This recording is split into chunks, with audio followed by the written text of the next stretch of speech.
Facundo, estamos recordando a Eva Perón, una anécdota, un concepto.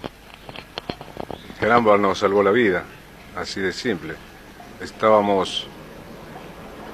Me hubiese gustado muchísimo, pues le hubiera gustado a muchísima gente que si Eva hubiera vivido muchos años más, porque me hubiera gustado mucho agradecérselo personalmente. Siempre tuve esa idea de encontrarme. Era la primera vez que alguien nos ponía, nos confirmaba que estábamos dentro de la cancha, porque el problema para el que ha vivido tanto tiempo en la calle no es tanto el hambre o el frío, que por supuesto son importantes, pero no es tan duro como el saber que uno está fuera confirmar a cada paso que uno está fuera del partido, que no sos parte de esta sociedad, que estás absolutamente excluido, que es la palabra más brutal que uno puede escuchar, y más cuando tiene una edad donde todavía no puede razonar ni fuerza para cambiar nada. Yo vine en un viaje bastante largo hasta llegar a Buenos Aires porque oí hablar de un señor, un señor le comentó a mi madre, parece que hay un presidente al que le interesan los pobres. Esa fue la primera frase que escuché. Yo no tenía ni idea de lo que era Perón, ni lo que era un presidente. A los 9 años llegué hasta la ciudad de La Plata, porque venían el general y la señora a un Tedeum que se hacía por el aniversario de la ciudad, y dormí en las afueras de la catedral. Venía de Buenos Aires, donde un señor de la Feria Franca, donde le pregunté dónde podía hablar con Perón, que le debe haber causado mucha gracia, porque yo tenía 9 años en ese momento. Me dijo, mira, yo te podría indicar cómo llegas a la casa de gobierno, pero es difícil que te atiendan, los presidentes suelen ser gente ocupada. Pero yo leí en el diario, él me dio la gran idea, si no tal vez esto no hubiera sucedido. Me dice que leí en el diario que mañana va a La Plata porque es el aniversario de la ciudad, 19 de noviembre. Dice, ¿por qué no te vas allí y lo esperás en la catedral? Me pagó el tren, fue el primer compinche que tuve en Buenos Aires. Me pagó el tren y me fui para Buenos Aires y ahí pasé toda la noche, y como a las 7 de la mañana, muy temprano, empezó a llegar gente de una manera impresionante. A las 10 de la mañana, 10:30, no cabía un alfiler en la Plaza Moreno, eran miles y miles de personas. Yo pensé, en esta circunstancia va a ser muy difícil llegar al auto de Perón. Me logro pasar al cordón policial cuando la gente empieza a victoriar porque ve el automóvil que da la última curva para llegar a la catedral, la última vuelta a la plaza, y cuando estoy llegando al auto, un policía me alcanzó a detener. Pero Perón, que estaba saludando a la gente para ese lado, me vio y le dijo, déjelo pasar. Entonces yo pasé al auto, me paré en el estribo, todavía eran los autos con estribo, ¿te acordás? Como los carros. Me subí al estribo y me dice, ¿querías hablar conmigo? Me pregunta Perón. Y yo le digo, ¿hay trabajo? Porque en esa época, una mujer sola, hoy es tan común matrimonios separados y el padre por aquí, la madre por allá, pero en esa época una mujer sola era rarísimo. Vos sabés que había lugares que pasamos que la gente hasta cruzaba de vereda, éramos como si fueras leproso. Era impresionante. Si amagabas entrar a un lugar, siempre había alguna objeción, era muy duro y nos estaba costando muchísimo sobrevivir. Entonces le pregunto, ¿hay trabajo? Y ahí apareció una frase extraordinaria que fue el primer ejemplo ético que tuve en mi vida, creo que el más grande, porque no lo pude olvidar jamás, lo que dijo, y más en momentos en que veo donde todo el mundo demanda algo. Todo el mundo está demandando, con razón o sin razón. Ves tanta poca gente que se acerca y dice, ¿qué podemos hacer juntos? Cuando yo digo, hay trabajo, la señora Eva, que estaba al lado, era un auto descapotable, delante iba el gobernador Mercante con el chofer.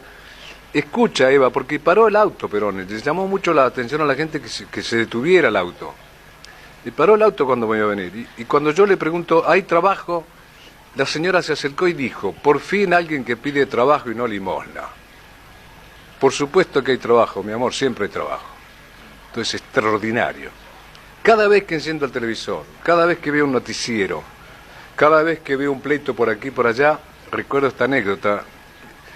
De ahí en adelante uno fue mucho, si ya era responsable por las circunstancias de vos mismos, desde ese momento no tuve ninguna duda que la sociedad me va a devolver por lo menos lo que yo aporté.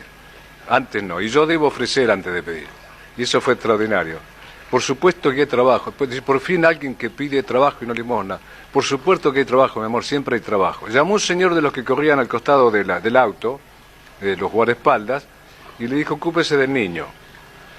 Me llevaron a un lugar, nunca lo olvido, en la calle 1, esto fue en La Plata, un lugar como ahora, muy similar ahora cuando estábamos desayunando, un lugar cálido, lindo, con gente muy amable. Me dieron de comer, comí comida caliente después de muchísimo tiempo. Me dieron ropa nueva, me pude duchar. Yo no podía creer lo que hasta ahí era extraordinario y lo que sigue es mucho más extraordinario. Pensé, ¿cómo será esto, no? Ahora, ¿a dónde me llevarán? ¿Cuánto habrá que esperar? ¿Llegará el trabajo? Porque hasta ahí podía haber quedado en esa anécdota. Mira, no pasaron más de... Yo no creo que hayan pasado 4 horas. El Te Deum, claro, era al mediodía. A 3:30, 4 de la tarde, veo que hay un gran movimiento de atención. Claro, estaba entrando la señora Eva. Es impresionante. Y se me acerca y me dice, ¿está todo bien? ¿Te trataron bien? ¿Comiste? ¿Qué sé yo? Ah, qué bueno tener ropa limpia. Y así como una vieja amiga. Y me dice, tuvimos suerte. Aparte, fíjate en humildad. No, yo conseguí o yo arreglé. Tuvimos suerte. Conseguí una escuela en Tandil. Van a vivir en la escuela, van a limpiar la escuela y a cambio de eso van a cobrar 160 pesos por mes. Eso lo había hecho entre el Te Deum, fíjate vos, el Te Deum en la ciudad, con el gobernador, con miles y miles de personas, y no se había sacado la cosa de encima. Lo mío estaba presente ahí en primera plana. Andá a saber cuántas maravillas como esa había hecho esa mañana. Y al otro día a la mañana dice, quiero que me lleven al niño a mi oficina en Buenos Aires. Muy temprano, porque ella comenzaba a trabajar muy temprano, me llevaron a su oficina. Entonces ahí me explicó, me presentó a 3 señores, mirá, estos 2 señores son pilotos y este señor es médico, van a ir en un avión a buscar a tu familia y a traerla a Tandil. Digo, ya. Era increíble. Mi madre me daba por perdido, se habían pasado como 4 meses. No sabía dónde andaba. Y cuando salíamos de la oficina, me da una nota, una carta que decía, en resumen, sería de mi agrado que la señora de Cabral y sus hijos no tengan ningún problema. Afectuosamente, María Eva Duarte de Perón, que era... Imagínate, era el Lábrete Sésamo, 1946. Y nos fuimos en avión. Mi madre desde ese momento no lo podía creer. Yo me aparezco con 2 pilotos y un médico. No podía creer. Dice, ¿dónde estuviste? ¿Qué hiciste? ¿Qué pasó? Pensó que me llevaban preso. Nos vinimos a Tandil y ganábamos 160 pesos. Y empezó otra vida. Mi madre fue... recibida por la comunidad en Tandil como merece ser recibido cualquier ser humano, la primera vez con un tremendo respeto, y nos encontramos con gente maravillosa. De ahí en más Tandil fue para mi madre, y si era el lugar de mi madre, era mi lugar. Cambió todo, ganábamos 160 pesos. Como esto fuera poco, al poquito tiempo ordenan hacer una nueva escuela. Nosotros en la primera escuela vivíamos en un aula. Cuando se iban los niños, sacábamos los bancos afuera, se limpiaba, poníamos 2 colchones, uno para nosotros 3 y el otro para mi madre. Al poquito tiempo llegaron, ¿qué necesita? Porque dijeron, acá no hay nada. Trajeron todo lo que te puedas imaginar, que se puede necesitar en una casa cualquiera. Lo que te pueda, mirá, desde los detalles más increíbles, desde los platos para los pocillos para desayunar, las cucharas, no tenés idea. Todo. Y al poquito tiempo hicieron una escuela nueva, ahí a 300 metros, ahí en la Avenida España. España y 14 de julio. España y Avenida Rivadavia, subiendo al Calvario. Con el tiempo mi madre vivió 200 metros más arriba. Ese fue un regalo de la canción.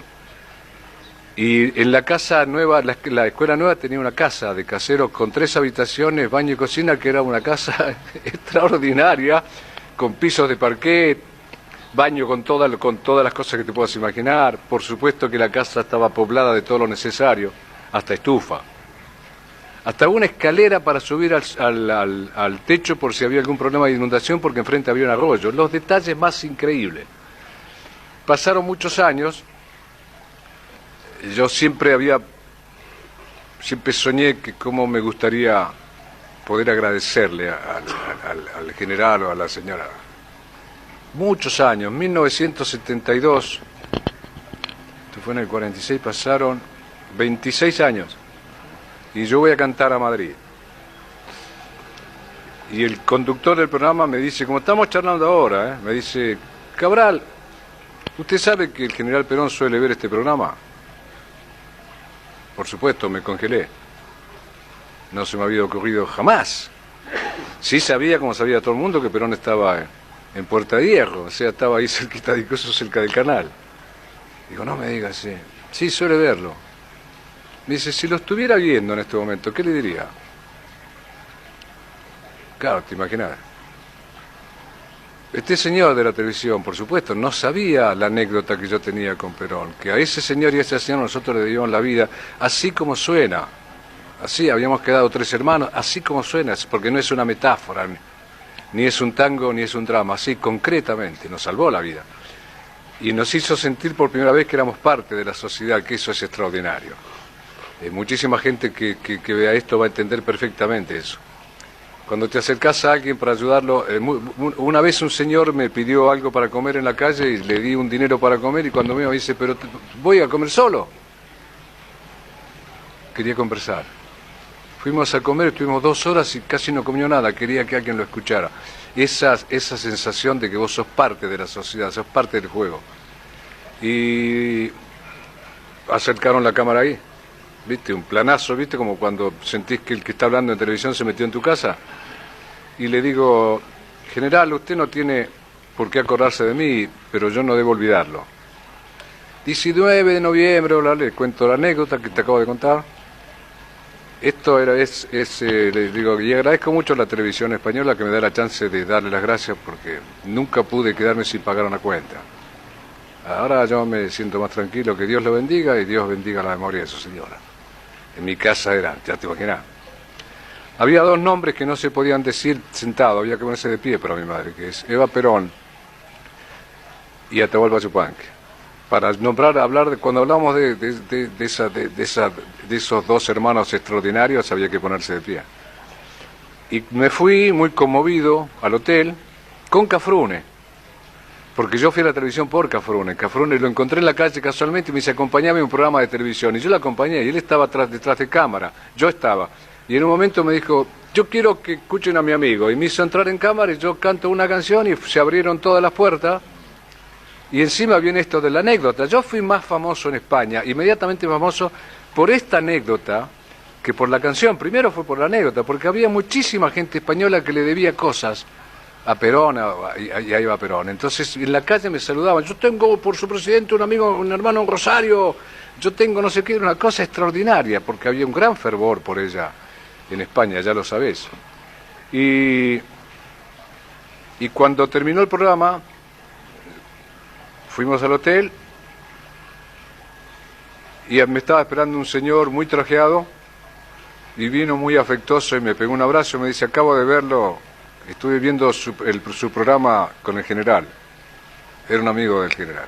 Lo acababan de ver en Puerta de Hierro, habían visto el programa. Dice, está muy contento, muy emocionado. Ahí se lo dice en la carta, y me mandó una carta, donde decía en resumen que lo que más apreciaba era el agradecimiento, la buena memoria y el hombre que paga su deuda. Yo tengo todos los derechos del mundo en la sociedad si yo cumplí con todos los deberes. Y esa postura ética que le dio una gran solidez a mi vida, una vida de deambular y deambular, que le dio una firmeza, ha sido esa lección extraordinaria. Y esto, quiero que se sepa que de ninguna manera es un anuncio político. Es simplemente ese recuerdo de 2 seres humanos que en ese momento para mí significaron la mismísima política. Porque si la política no es escuchar hasta el último, si no es estar al servicio de que no pudo solo, como uno puede ser independiente en la vida, si no está para eso, no sé para qué está. Y esto extraordinario que a todos les llama la atención, con qué facilidad se podía hablar con un señor de ese nivel y con una señora de esa categoría en una calle de La Plata. Estaba todo tan cercano. Yo guardo un gran agradecimiento. Después en el mundo, bueno, ¿qué te voy a decir? Golda Meir, en los 70, poquito después, Indira Gandhi, como en el 74, Ray Bradbury, en California, Chagall en París, Rubinstein en los países que caminábamos juntos, bueno, ni hablar de la Madre Teresa. Siempre toda conversación terminaba con lo mismo.